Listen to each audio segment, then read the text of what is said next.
Assalamualaikum warahmatullahi wabarakatuh. Sobat Misteri Sunyi Mencekam. Edisi cerita misteri kali ini berkisah tentang 7 orang cewek yang mendaki Gunung Dieng. Namun setelah turun mendaki dari gunung tersebut, ketujuh cewek ini mengalami hal ganjil. Dan menurut orang pintar, salah satu dari cewek itu ada yang diikuti hantu penunggu Gunung Dieng. Bagaimanakah cerita selengkapnya? Langsung saja kita simak. Sebuah kisah nyata misteri yang berjudul Diikuti Hantu Penunggu Gunung Dieng.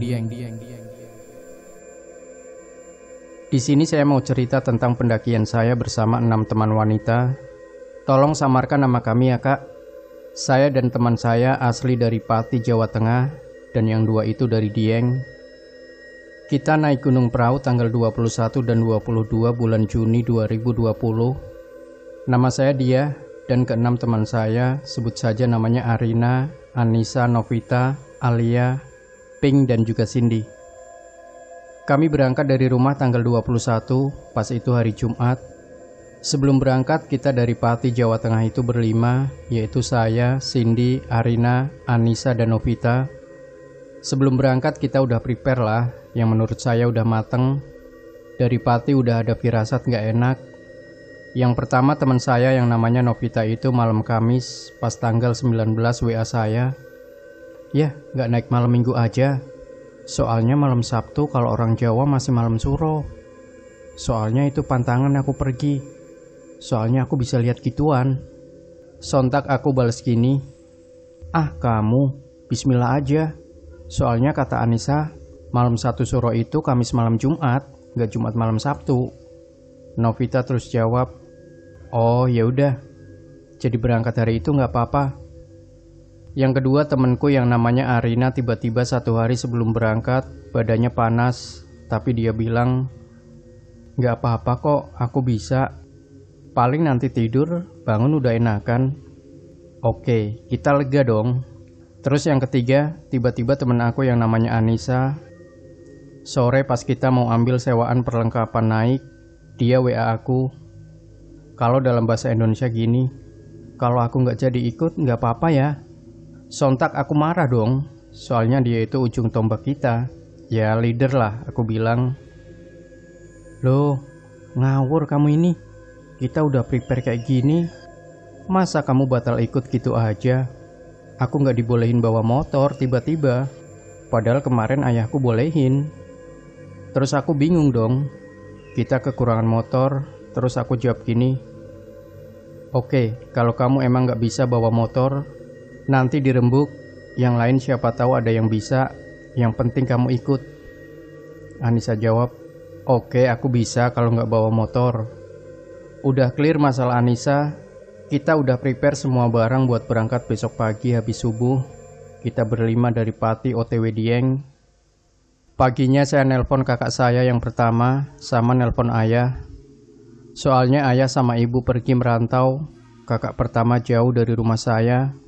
Saya izin bapak ibu udah ngebolehin, tapi kakak pertama agak keberatan bilangnya, Sabtu aja, Jumat ini masih tahun-tahun. Tahun itu maksudnya kalau orang Jawa ya kayak pantangan lah buat pergi-pergi. Terus aku ngeyakinin kakak pertama dong. Aku bilang, nggak apa-apa, bismillah.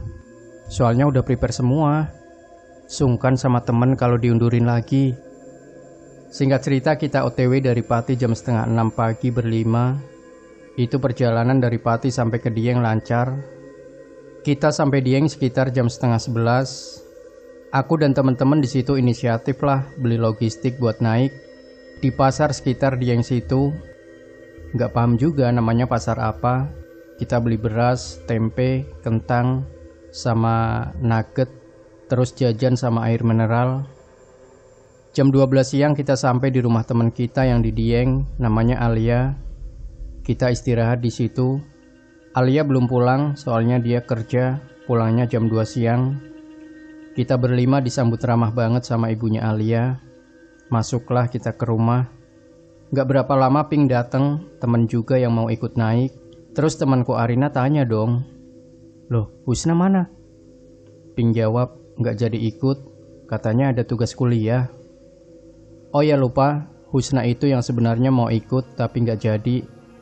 Jadi kita bertujuh, terus kita berlima tidur dulu, capek, cewek motoran dari Pati Dieng. Jam 3 tiba-tiba kita dibangunin Alia. "Oi, bangun." Katanya mau naik jam 3, malah masih pada molor. Terus kita bangun dong, terus kita prepare. Udah selesai semua, habis itu kita makan.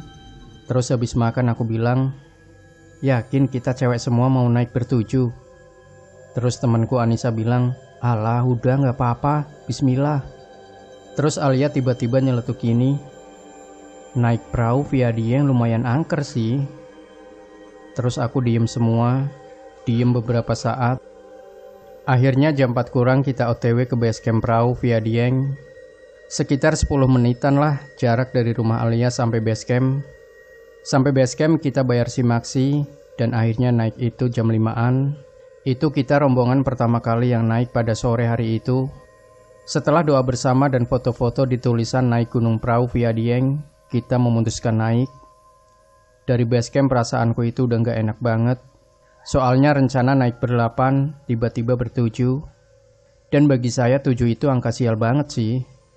Sampai pos 1 itu pas adzan maghrib, kita berhenti sambil nungguin teman kita Anissa dan Alia sholat maghrib. Pas itu yang lain lagi datang bulan. Udah agak gelap, Alia nyuruh kita semua hidupin senter. Dan bener dong, habis ngidupin senter jalan dikit, saya dengar suara cewek tertawa kayak ngecek gitu dari sebelah kanan atas.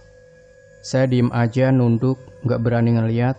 Terus kita jalan pelan-pelan dari pos 1 menuju pos 2. Awalnya santai-santai saja, terus sampai di pertengahan jalan kita ketemu sama rombongan pendaki. Entah dari daerah mana kita nggak tahu, pokoknya ada 14 orang mau naik juga. Terus habis itu tiba-tiba saya dengar suara lagi kayak cewek nangis gitu. Saya masih diem aja, terus lanjutin perjalanan. Tiba-tiba Cindy bilang, "Break bentar." Terus kita istirahat, dan Cindy itu tiba-tiba mual dan muntah-muntah gitu. Kita mikir positive thinking aja lah. Terus sampai pos 2 kita berhenti bentar. Ketemu sama kelompok 14 orang tadi, terus ngobrol-ngobrol. Akhirnya kita mutusin naik duluan, ninggalin kelompok tadi. Terus entah kenapa ya, mungkin mas-mas yang di kelompok tadi ada yang kasihan sama kita. Dia itu mau ninggalin kelompoknya, dan itu mas-mas berempat terus aja di belakang kita. Kayak mau jaga kita lah gitu. Tapi masnya nggak ngomong secara langsung gitu sama kita. Dari pos 3 mau naik ke atas, tiba-tiba di sebelah kiri ada suara kayak kayu tumbang, terus diinjak-injak gitu. Krek, krek, krek, gitu suaranya. Alia terus bilang, "Jangan senterin, terus jalan." Suara itu makin keras banget, tapi kita nggak menghiraukan itu. Dan dari tempat itu tadi ke atas, tiba-tiba Novita udah nyelip Alia. Kan tadinya formasinya Alia depan, belakang Alia, Pink, terus Novita, Arina, Cindy, aku, dan paling belakang Anissa. Tapi tiba-tiba Novita jalannya cepet banget. Aku bilang, "Nem, pelan aja, gak usah cepet-cepet." Terus Novita jawab, "Enggak, santai aja, aku gak bakalan ninggalin kalian kok." Ceritanya Novita itu orangnya bisa lihat gituan. Terus pas naik gunung dia itu sering cepet banget kalau jalan, kata temen-temen yang pernah naik sama Inem. Sampailah kita di jalan yang kalau belok kiri ke arah pemancar, kalau lurus ke puncak. Di situ kita break lagi karena kondisi Cindy yang emang udah lemes banget, muntah terus. Kita berhenti di situ sambil minum air. Sampai 10 menitan lah kita lanjut naik lagi. Sampai di jalur pendakian yang jalannya tuh naik banget. Cindy di situ duduk terus kayak lemes banget. Inem yang ngerasa kasihan terus bawain carrier-nya Cindy. Terus aku di situ mikir, ini cewek kuat banget. Dari tadi jalan cepet banget. Langsung ini bawain carrier temen lagi. Jadi Inem bawa 2 carrier. Terus dengan keadaan kayak gitu, kita sepakat jadi 2 tim. Inem, Arina, Anissa jalan dulu ke daerah Telaga Wurung, maju dikit buat ngediriin tenda. Dan aku, Alia, Pink tetap berhenti di jalur itu nemenin Cindy yang keadaannya lemes banget. Setelah nungguin mereka diriin tenda, kita jalan pelan sampai di tulisan puncak perahu, yang kalau turun itu langsung Telaga Wurung. Udah nunggu lama di puncak, tapi mereka belum juga datang. Kita mutusin buat jalan pelan-pelan ke bawah Telaga Wurung buat cari mereka. Dan ternyata mereka itu buat tenda di bukit atasnya Telaga Wurung. Alia bilang dong, ya nggak bakal jadilah tenda itu. Anginnya kenceng banget di situ. Singkat cerita, akhirnya kita diriin tenda di Telaga Wurung. Setelah diriin tenda, kita masak-masak. Habis itu Alia, Pink tidur di tenda satunya, dan kita berlima tidur di satu tenda. Keesokan harinya jam 5:30, Alia bangunin kita buat summit, tapi kita masih ngantuk banget. Emang dari semalam udah buat rencana, nggak ngejar sunrise. Habis itu kita tidur lagi, tapi Alay, Inem alias Novita, Pink, mutusin buat summit. Sekitar jam 8, aku, Arina, Cindy, Anissa baru nyusul mereka. Kita foto-foto banyak di situ. Dan sekitar jam 10 turun lagi ke Telaga Wurung. Dan di situ Pink cerita gini, gila sih pendakian tadi malam. Paling lambat mendaki via Dieng itu tuh 4 jam. Itu tuh udah paling lama. Dan kita mendaki itu sampai 6 jam. Kalian sadar gak sih? Terus aku jawab dong, ya sadar banget. Rasanya lama banget. Terus Alia nyaut, udah, yang penting kita sampai puncak. Habis itu kita masak-masak, makan, terus beres-beres buat persiapan turun. Singkat cerita jam 12 siang kita mutusin turun. Lagi-lagi Inem bilang, aku turun duluan ya, soalnya perutku sakit banget, pengen pup. Di situ aku mikir dalam hati, kesel banget dong, nggak setia kawan banget sih, mikirku. Terus Anissa bilang, jangan kalau sendirian, itu biar ditemenin Arina. Terus Arina jawab, oke. Akhirnya kita turun terbagi 2 kelompok. Arina, Inem duluan, aku, Anissa, Cindy, Alia, Pink di belakang, santai gitu turunnya. Di sepanjang jalan, pas hari Sabtu itu banyak banget pendaki yang mau naik.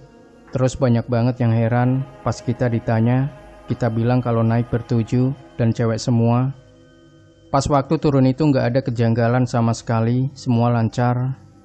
Sampai di base camp kita jam 2, sedangkan Arina, Inem jam 1. Habis itu kita memutuskan buat cari makan dulu.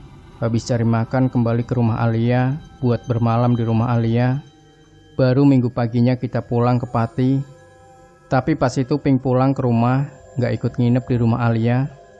Habis bersih-bersih badan, makan dan prepare buat pulang besok, kita istirahat di kamar cerita-cerita. Dan kaget banget dong sama ceritanya Inem. Dia bilang kalau pas di pertigaan arah pemancar sama arah puncak, pas kita berhenti itu, dia lihat ada 3 anak kecil kayak tuyul gitu ngintipin kita dari semak-semak. Dan dia juga lihat di situ di jalan arah pemancar ada kuntilanak merah, tapi cuma lewat sekilas.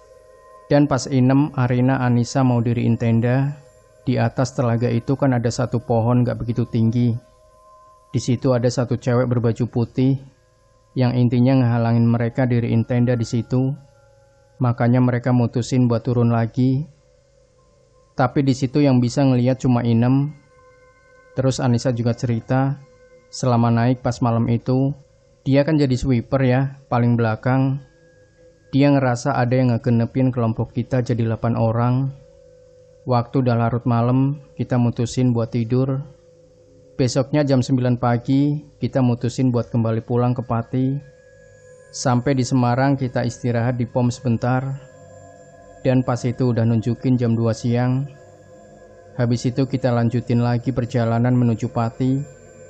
Sampai di Kudus kita berpisah. Aku dan Cindy mau balikin sewaan alat mendaki tadi di Kudus.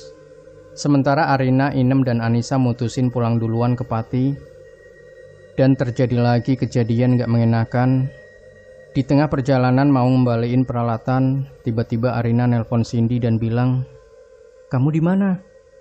Terus Cindy jawab, ini udah di dekat rumah yang nyewain, ada apa? Arina bilang, nanti kalau selesai langsung ke Pasar Kliwon.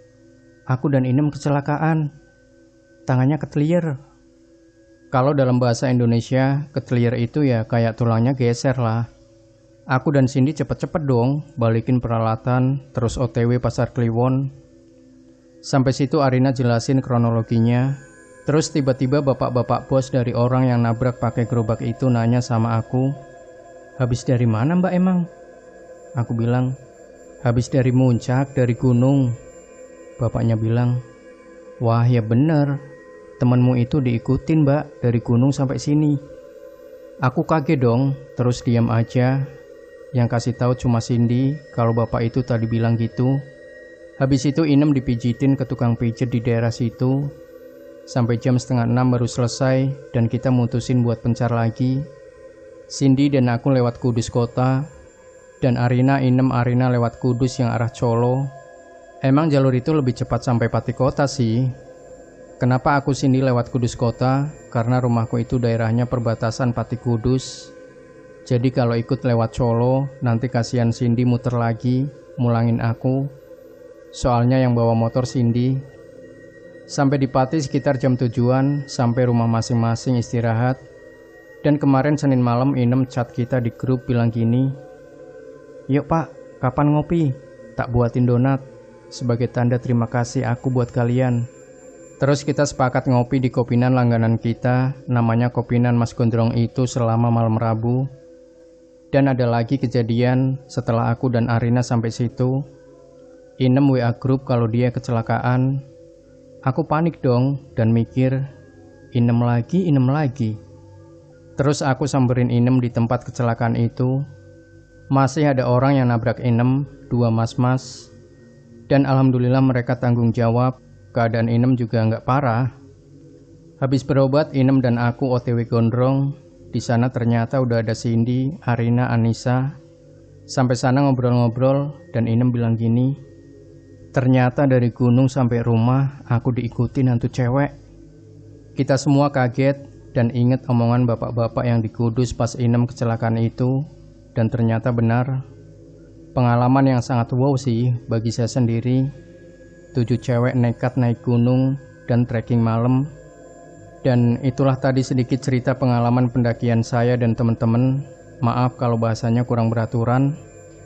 Demikian Sobat Misteri Sunyi Mencekam. Tinggalkan komentar Anda, like, share video ini, subscribe channel Sunyi Mencekam, dan kembali nantikan cerita-cerita misteri terbaru dari kami. Wassalamualaikum warahmatullahi wabarakatuh.